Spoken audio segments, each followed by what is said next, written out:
Big boss കഴിഞ്ഞു വന്ന ശേഷം സമാധാനവും ശാന്തിയും സന്തോഷവും മാത്രമായിരുന്നു. ഞാൻ ഹാപ്പി ആയിരുന്നു. ഞാൻ അവിടെ ഞാനായിട്ട് നിന്നുകൊണ്ട് എനിക്ക് വല്ല പ്രശ്നങ്ങളൊന്നും ഉണ്ടായിരുന്നില്ല. ഞാൻ ഹാപ്പി. ബിഗ് ബോസ് കാണാറുണ്ടോ ഇപ്പം കുറെ മൂവീസ് ഒക്കെ കാണാനായിട്ടുള്ള ഒരു ആഗ്രഹം ഉള്ളതുകൊണ്ട് ഞാൻ ബിഗ് ബോസ് എല്ലാം കാണുന്നില്ല, എന്നാലും കട്ട്സ് കാണാറുണ്ട്. പുറത്തിറങ്ങിയ ശേഷം ജനങ്ങൾ എന്താ പറഞ്ഞേ?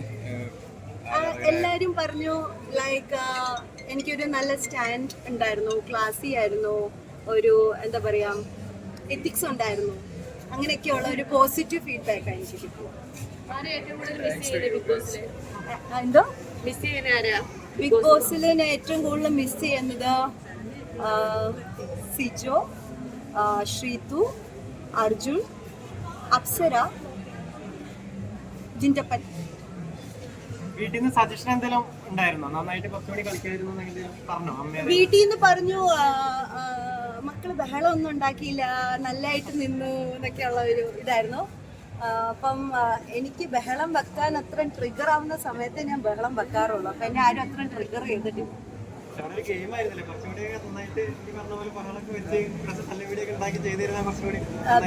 എന്റെ ഒരു കോൺസെപ്റ്റ് അനുസരിച്ച് ബിഗ് ബോസ് എന്ന് പറയുന്നത് നമ്മളായിട്ട് നിൽക്കണം എന്നാണ്. ഫേക്ക് കാണിക്കാൻ എനിക്കറിയില്ല.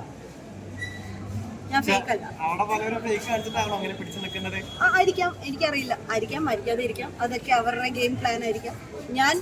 ഞാനായിട്ട് അപ്പൊ ബിഗ് ബോസ് പോണേ എന്ത് ഒരു ഡിസിഷൻ എടുത്തിട്ടാ പോയത് ശരിക്കും? ഞാനായിട്ട് നിൽക്കും എന്ന് പറഞ്ഞാൽ ഓൾറെഡി ഞാൻ കുടുംബവിളക്ക് ചെയ്തുകൊണ്ട് ഒരു നെഗറ്റീവ് ആയിട്ടുള്ള ഒരു ഷെയ്ഡാണ് ഞാൻ ചെയ്തിരിക്കുന്നത്. അപ്പോൾ എല്ലാവരുടെയും മൈൻഡ് സെറ്റിലുള്ളത് ഞാൻ ഭയങ്കര ക്രൂരയായിട്ടുള്ള ഒരു ആളാണെന്നാണ്. അപ്പോൾ ഞാൻ ഇൻട്രൊഡക്ഷനിൽ പറഞ്ഞിട്ടുണ്ടായിരുന്നു ഞാൻ ശരണ്യ ആനന്ദായിട്ട് തന്നെ 100 ദിവസം കംപ്ലീറ്റ് ചെയ്യും. ഞാൻ ശരണ്യ ആനന്ദ് ഈ പറഞ്ഞൊക്കെ അറിയില്ല. ഈ ജിൻഡോനെ കപ്പടിക്കും എന്നുള്ള രീതിയിൽ പുറത്തു വന്നപ്പോൾ പറഞ്ഞിട്ടുണ്ടായിരുന്നു. പക്ഷെ നിങ്ങൾ അതിന്റെ അകത്ത് ഭയങ്കര മുടി വലിക്കണൊക്കെ ആയിട്ടുള്ള ഒരു വഴക്കൊക്കെ ഉണ്ടായിരുന്നു. അപ്പോൾ നിങ്ങൾ ഡബിൾ സ്റ്റാൻഡ് ആണെന്നുള്ള രീതിയിലൊരു കമന്റുകൾ വരുന്നുണ്ട്. അതിനെക്കുറിച്ച് എന്താ പറയാനുള്ളത്?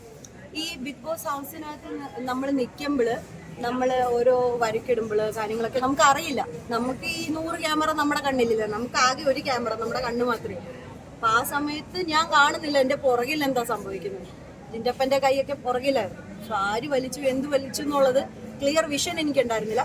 പുറത്ത് വന്നു കഴിഞ്ഞിട്ട് I seen the videos clips. കുറേ ഫാൻസ് അത് തന്നിട്ടുണ്ടായിരുന്നു. സോ ആ ഫാൻസിനൊക്കെ ഞാൻ റെസ്പെക്ട് ചെയ്യുന്നു. അവർ കാണിച്ചതിനകത്ത് ജിൻറ്റപ്പൻ അല്ലായിരുന്നു പിടിച്ചിരുന്നത്. സോ ഞാനത് എന്നിട്ടും കണ്ടിട്ട് ജിൻറ്റപ്പനാന്ന് പറഞ്ഞാൽ എനിക്ക് എത്തിക്സ് ഇല്ലാത്ത ഒരാളായിപ്പോൾ. സോ അതെനിക്ക് അക്സെപ്റ്റഡ്. ജിൻറ്റപ്പൻ അല്ല. So I apologised. അതുകൊണ്ടാണ് പുള്ളി കപ്പെടുക്കുന്ന തോന്നലുണ്ടായത്. അല്ല, പുള്ളി കപ്പെടുക്കും എന്നുള്ള തോന്നൽ എന്താണെന്ന് വെച്ചാൽ ജിൻറ്റപ്പൻ ഉണ്ടാക്കുന്ന രീതിയിലുള്ള കണ്ടന്റ് അല്ലെങ്കിൽ ജിൻറ്റപ്പൻ അവിടെ ചെയ്യുന്ന പോലെ വേറെ ആരും ചെയ്യുന്നില്ല എന്നാണ് ഞാൻ കണ്ടത്. ജിൻറ്റപ്പൻ കപ്പെടുക്കും എന്ന് ഞാൻ ഉറപ്പായിട്ട് പറയില്ല. ഞാൻ പറഞ്ഞ എൻ്റെ 3-4 പേരുണ്ട്. സിജോ ഉണ്ട്, അപ്സരയുണ്ട്, അർജുനുണ്ട്. അപ്പൊ ഇങ്ങനെ കുറെ പേരുണ്ട്. അതിൽ ജിൻറ്റപ്പൻ വരുന്നെങ്കിൽ സന്തോഷം. ജിൻറ്റപ്പൻ ആ ക്വാളിറ്റി ഉണ്ട്.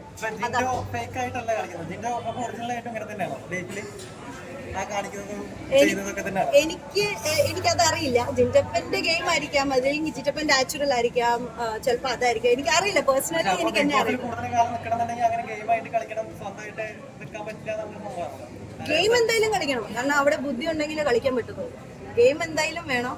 നമ്മളുടെ ആയിട്ടുള്ള പ്ലാൻസ് വേണം, സ്ട്രാറ്റജി വേണം, ഐഡന്റിറ്റി വേണം, എല്ലാം വേണം. അതാണ് ബിഗ് ബോസ്. ശരണ്യയുടെ സ്ട്രാറ്റജി എവിടെയെങ്കിലും പാളിപ്പോയതായിട്ട് തോന്നുന്നുണ്ടോ? ഇല്ല, എന്റെ സ്ട്രാറ്റജി ഗബ്രി ആയിരുന്നു. ഗബ്രിനെ ഞാൻ പിടിച്ചോളൂ. ഇനി ഞാൻ മൊത്തം പറഞ്ഞു കഴിഞ്ഞാൽ പിന്നെ ബാക്കിയൊന്നും കാണുന്നില്ല. എന്തോ ജാസ്മിൻ ഗബ്രി പ്രണയം സത്യാവസ്ഥ എന്താണ്? ഞാൻ അവിടെ നിന്നപ്പോൾ അവരെ പേഴ്സണൽ ലൈഫിലേക്ക് കയറാത്ത ഒരാളാണ്. അപ്പൊ ഞാൻ മീഡിയയിൽ പേഴ്സണൽ കാര്യങ്ങളിൽ അത് I don't have any opinion. അവരല്ല. പിന്നെ എല്ലാ മീഡിയക്കാർക്ക് താങ്ക് യു സോ മച്ച്. കാരണം നിങ്ങൾക്ക് ഒത്തിരി പോസിറ്റീവായിട്ട് ഹെൽപ്പ് ചെയ്തു. നിങ്ങളുടെ പോസിറ്റീവ് അപ്രോച്ച് കാണും. ശരണ്യക്ക് അത്ര നേരം ഈച്ച് ആൻഡ് എവറി മീഡിയ, എനിക്ക് എല്ലാവരുടെയും പേരിപ്പം എടുത്ത് പറയാൻ പറ്റില്ല. പക്ഷെ ഈച്ച് ആൻഡ് എവറി മീഡിയയോട് ഞാൻ പറയും, എൻ്റെ കൂടെ എൻ്റെ എല്ലാ രീതിയിലും എല്ലാം വേയിൽ എൻ്റെ നെഗറ്റീവ് ഇറങ്ങി കുറവാണെന്നാണ് ഞാൻ കണ്ടത്. എന്നാലും എൻ്റെ കൂടെ എല്ലാവരും നിന്നു. അതിന് എല്ലാവരോടും 100,000 നന്ദി എന്നും പറയുന്ന പോലെ തന്നെ.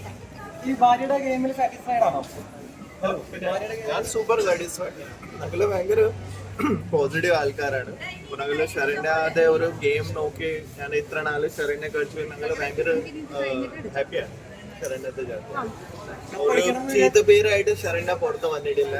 അതിന് താങ്ക്സ് പറയണ ഞങ്ങൾ പ്രത്യേകിച്ച് ഒരു PR ഒന്നും ചെയ്തിട്ടുണ്ടായില്ല. എന്നാലും ഷെറിനൊക്കെ നല്ല പോസിറ്റീവ് ആയിട്ട് വന്നു. ഞങ്ങൾ ഭയങ്കര ഹാപ്പിയാണ്.